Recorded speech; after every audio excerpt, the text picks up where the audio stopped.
Fed up with slow browsing, annoying pop-ups, or weird glitches messing up your Chrome experience? Resetting your browser can help solve these issues. In this video, I'll walk you through the steps to reset Chrome. So, let's get started. First things first, open the Chrome browser on your computer. Then click on the three-dot icon located in the upper right corner of the screen. Next, select Settings from the drop-down menu. After that, click on Reset Settings from the left side menu. Then click on Restore Settings to their original defaults.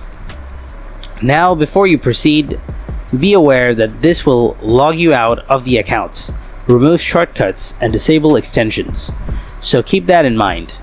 Next, click the Reset Settings button, and Chrome will be reset. That's it, folks. That's how you reset Google Chrome on your computer. If this video helped you out, don't forget to hit that like button. For more tech tips, subscribe to the channel because I have plenty more coming your way. Thanks for watching, and I'll see you in the next one. Bye.